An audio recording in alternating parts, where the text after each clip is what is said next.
ওনারা হচ্ছে আগামী 2 মাস যদি বলে তাহলে 2 মাস আর মরিচ কিনতে হবে না, কারণ এখন মাত্র ধরা শুরু হয়েছে মরিচ। কি পরিমাণ মরিচ ধরে আছে গাছটার মধ্যে আপনারা দেখতেছেন।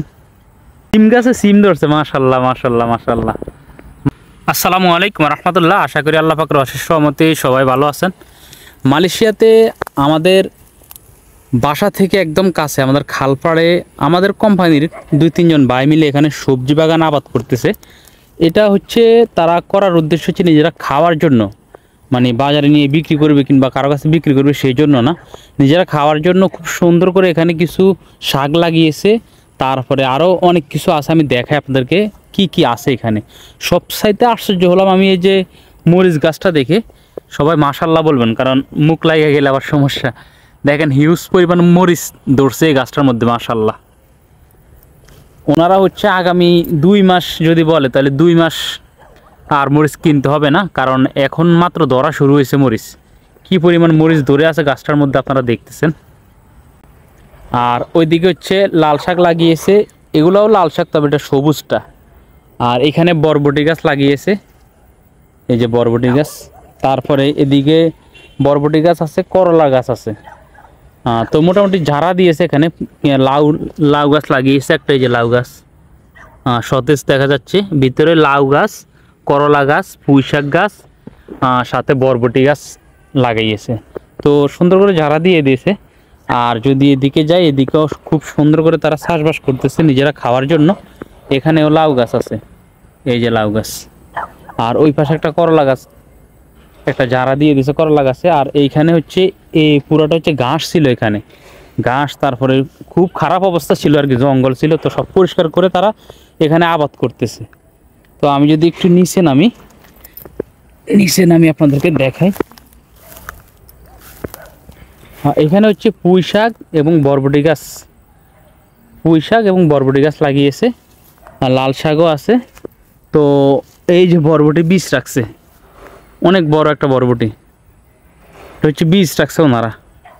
সিম গাছে সিম ধরছে, মাশাল্লাহ মাশাল্লাহ মাশাল্লাহ মাশাল্লাহ। এই যে সিম গাছের মধ্যে সিম ধরছে, কত সুন্দর দেখাচ্ছে। ছোট্ট একটা গাছ, লতা বেশি বায় নাই, তার মধ্যে সিম খুব সুন্দর দেখাচ্ছে। আমি দীর্ঘ প্রায় 2 মাস হবে এদিকে আসি না। তো আজকে হঠাৎ করে আসলাম, আমার ডিউটি শেষ করে বিকেলবেলা বাড়িতে কথা বলার জন্য এদিকে আসলাম, যে মায়ের সাথে কথা বলবো আর একটু খালপাড়ের দিকে একটু হাঁটাচলা করব। তো এসে দেখি এখানের এই অবস্থা। পুঁই শাকটা মোটামুটি আলহামদুলিল্লাহ সুন্দর দেখাচ্ছে, মাশাল্লাহ।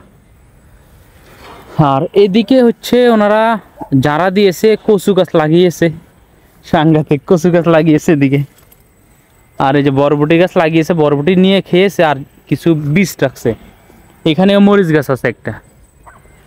আর ওই দিকে তো অনেক কিছু দেখা যাচ্ছে। এই যে এখানে আরেকটা মরিচ গাছ, মরিচ আছে মোটামুটি।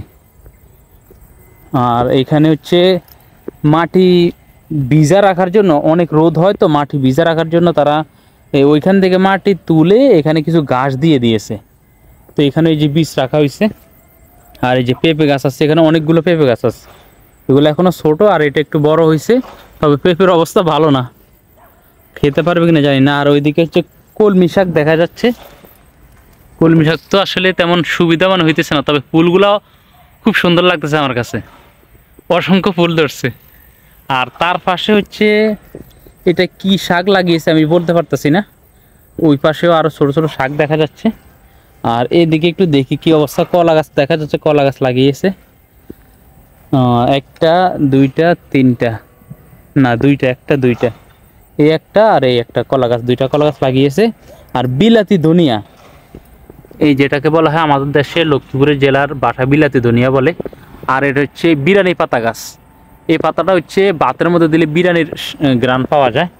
মোটামুটি আলহামদুলিল্লাহ এইভাবে যদি চাষবাস করা যায়, তাহলে নিজেদের খাবারের জন্য যে সবজিটা প্রয়োজন, ওই সবজিটা হচ্ছে বাজার থেকে আর কিনা লাগে না, একটা খরচ বেঁচে যায়। এখানে কিছু কলমি শাক আছে, 2টা কলা গাছ, বিরিয়ানি পাতা গাছ, তারপরে হচ্ছে ঝাড়া দিয়েছে করলা গাছের মধ্যে।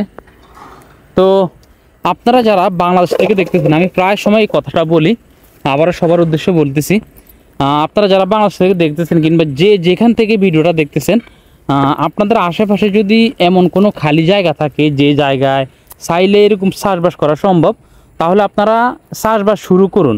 নিজের খাবারের চাহিদাটা যদি নিজের চাষের সবজি দিয়ে হয়ে যায় তাহলে বাজারের যে খরচটা ওই খরচটা আপনার মিনিমাম ওই খরচটা হলেও কমবে।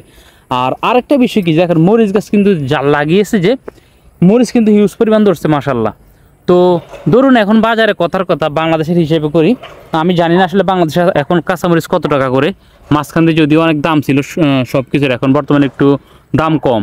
ধরেন কথার কথা কাঁচামরিচের দাম 1000 টাকা হয়ে গেছে। এখন আপনার যদি বাড়িতে এমন একটা কাঁচামরিচ গাছ থাকে যেটার মধ্যে হচ্ছে কাঁচামরিচ হিউজ পরিমাণ ধরে আছে, আপনার এই চিন্তাটা আসবে না যে বাজারে 1000 টাকা কেজি নাকি 1 লাখ টাকা কেজি। এই চিন্তা থেকে আপনি মুক্ত হতে পারবেন, আপনার এটা নিয়ে কোনো টেনশন করতে হবে না। আপনি আরও ফ্রিলি থাকবেন যে না, বাজারে যত টাকাই দাম হোক আমার কাঁচামরিচ গাছ আছে, ওইখানে কাঁচামরিচ আছে, আমার এটা নিয়ে চিন্তা করতে হবে না। তো যেখান থেকে দেখতেছেন বাড়ির খালি যে জায়গা আঙ্গিনার এক কর্নারে কিংবা যাদের বিল্ডিং বাড়ি আছে বিল্ডিং বাড়ির ছাদের মধ্যে অথবা বারান্দার মধ্যে চাইলেই কিন্তু ছোটোখাটো করে সবজি চাষ করতে পারে। এটা যদি আমরা আসলে অর্গানিকভাবে চাষ করতে পারি তাহলে আমাদের এই ফরমালিন মুক্ত খাবারের দিকে যুক্ত হবে না, বাজারের দিকে যুক্ত হবে না। তো আল্লাহ সবাইকে ভালো রাখুক, সুস্থ রাখুক। ইনশাআল্লাহ দেখা হবে পরবর্তী কোনো ভিডিওতে। আসসালামু আলাইকুম, আল্লাহ হাফেজ।